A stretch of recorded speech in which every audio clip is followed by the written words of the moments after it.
Ma-share ko lang sa pinaka-daos na encounter namin doon sa Plaka Complex yung December 10. So, ako yung isang platoon sergeant nagdala ng isang platoon, isang section sergeant pala. Dala ko ng isang section. Na-encounter kami ng alas 10 ng umaga. Tapos yung encounter na to, maliit lang yung ridge na ina-occupy namin sa kalaban. Malawak yung sa kalaban.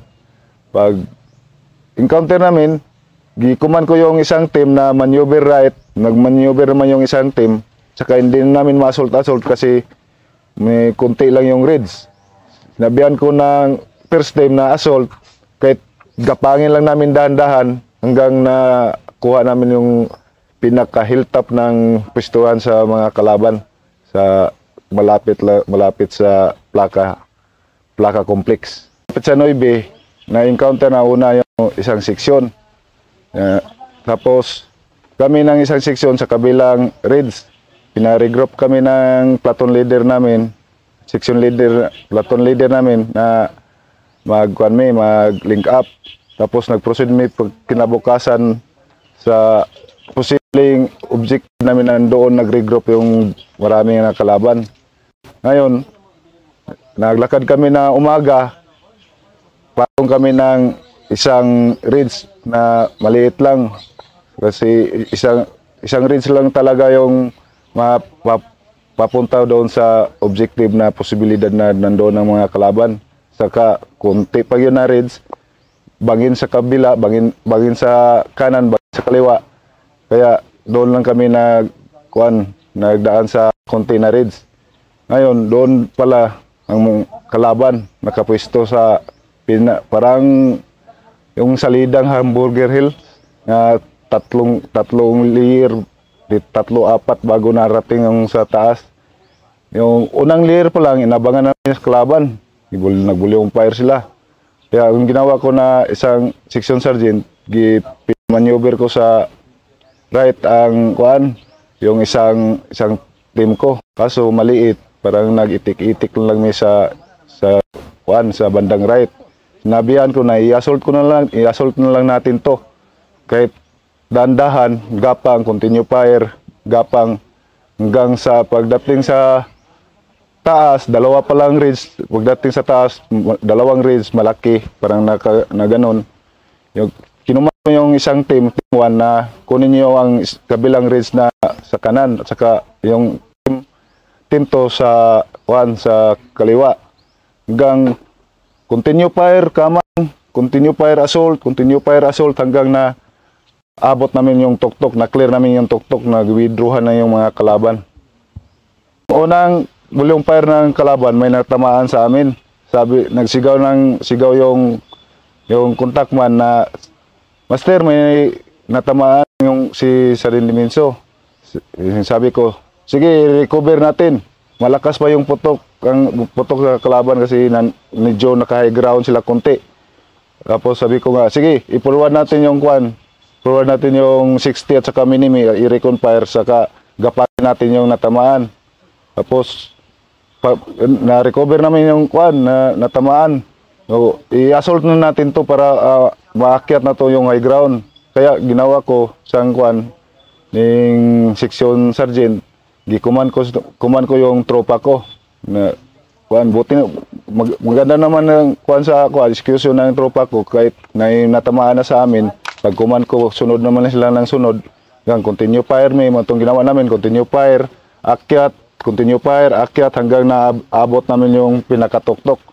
Yung pinakatuktok parang siya, 3-4 na layer. Unang layer, pangalawang layer, 3, hanggang biak yung ridge, yung sa taas, malawak yung sa taas.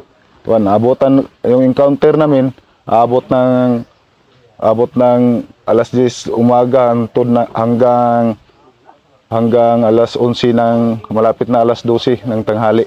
Pagkatapos tapos na ang assaulting, na-clear namin yung high ground. Tapos gipa-search na ko yung mga tropa ko nga hanggang 500 meters. Wala yung nakita namin doon, yung mga kalaban siguro abot ng mga 30 plus. Yo, tsaka parang may mga babae silang mga kasama kasi may mga napkin na kuan, may mga bag nga sira-sira na kuan nila na iwan. Saka pag dating ng hapon, naghanap kami ng landing zone para makuha namin yung kuan, yung patay namin. Pero hindi namin makuha yung landing zone kasi malaki yung mga puno ng kahoy tsaka yung mga matitigas pa. So desisyon na namin yung evacuate na lang namin, karga na lang namin yung patay. Karga namin yung patay ang umpisa ng alas 3 ng hapon, lakas pang ulan. Hindi na naabutan kami ng gabi. Harbol kami, tinabi namin yung patay. Umpisa na namin buhat-buhat yung patay alas 3 ng hapon, malakas pang ulan. Tapos naabutan kami ng gabi. Harbor kami na alas 8 kasi madilim na. Wala talaga yung buwan. Dilim masyado. Ito ng harbor mid, tabi namin yung patay. Sinabihan ko yung tropa, ganito lang talaga yung trabaho natin. Huwag tayo rumulal sa gawin lang natin yung mission natin dito. Yung kinabukasan, tuloy na namin yung evacuate yung patay. Aabutan pa kami ng hapon. Sabi namin na yung may ridge na mahirap akyatin yun na ridge kasi ridge lang talaga, bangin na bangin. Mahirap kung kay mabuhat, kahit backpack lang kuan, mahirapan ka. Sabi ko, pag mapatong natin yung kadaber natin sa taas, ididiretso natin yun sa kuan, sa hanggang may karsada, kahit motor lang ang magkuha kasi wala na, negative yung chopper. Hindi na namin maabutan kasi malayo yung kuan.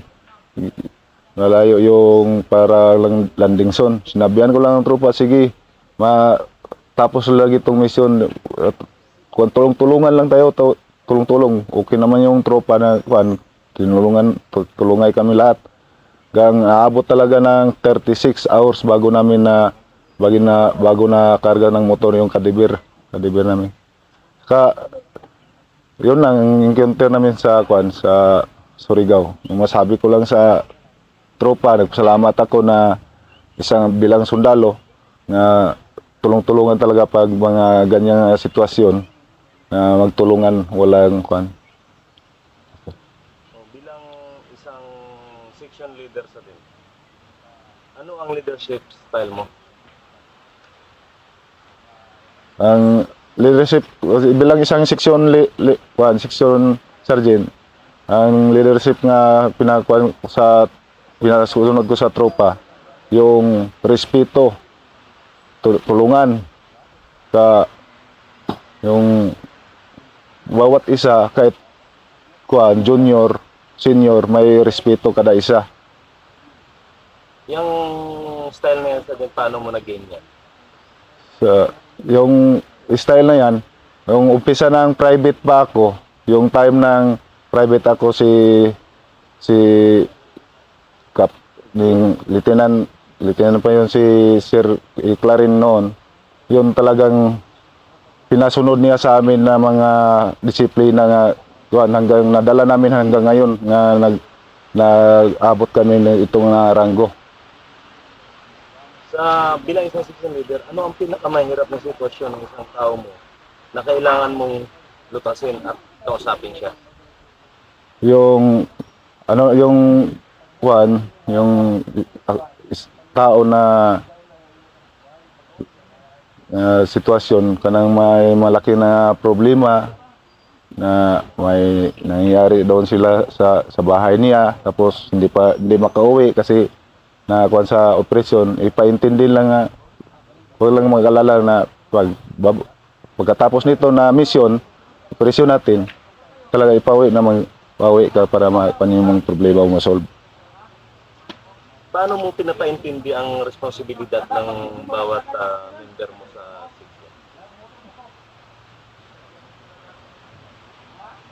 section? Bilang isang section leader, paano mo ipinapaintindi ang responsibilidad ng mga tao mo sa trabaho nila?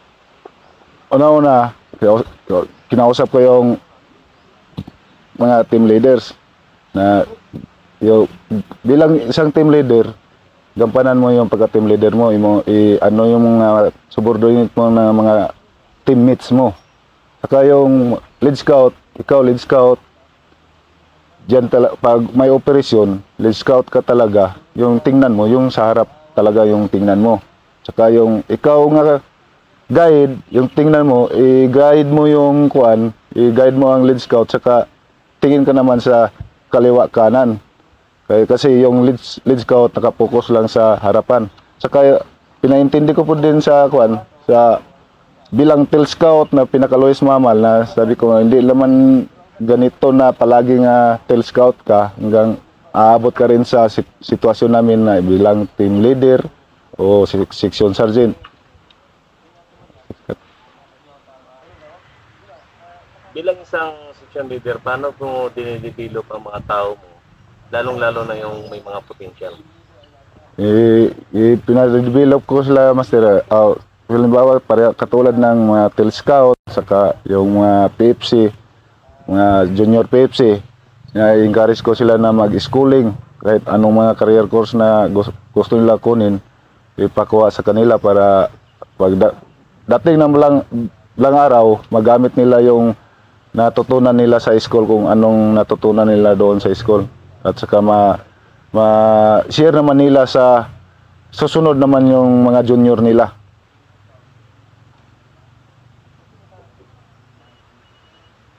Bilang isang section leader, ano ang pinakamahirap na sitwasyon na involving sa relationship mo sa commander mo, sa official mo, at paano mo ito nilutas?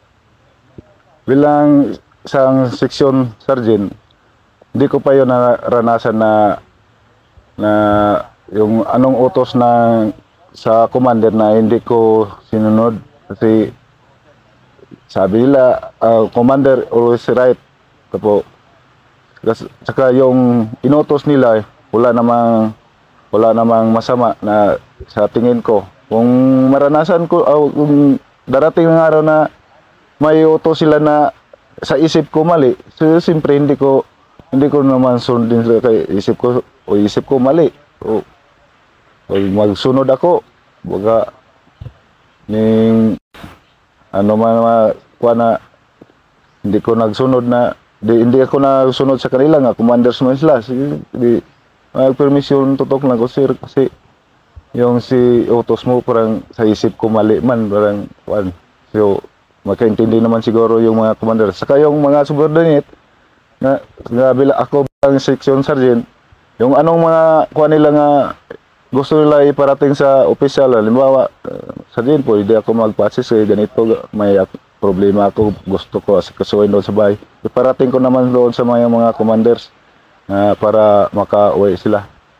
Saka yung mga commanders namin, wala namang kaming mga section sergeant na iparating namin sa commanders, wala naman tinanggihan nila na ayaw, gawas kung kulang-kulang tao. Pag talagang sobra-sobrang tao, napayagan man nila, lalo na kung emergency species.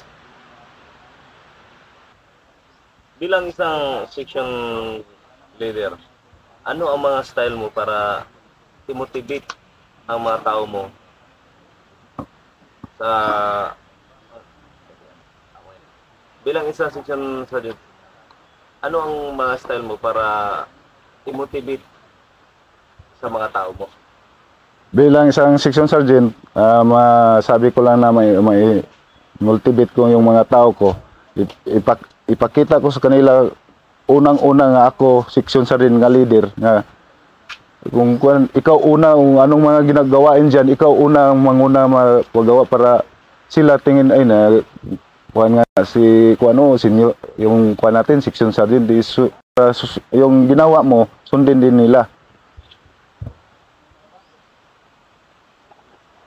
Ano ang mga ginagawa mo para mas papaganda ang daloy ng karera?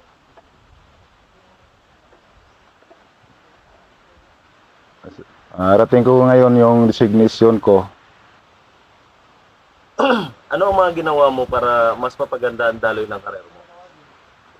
Una-una, yung una-una ginawa ko sa bago pa kong pasok na sundalo, kung anong ginagawa ng mga kabutihan ng mga senior ko, sinusunod ko hanggang naabot ako ng isang team leader.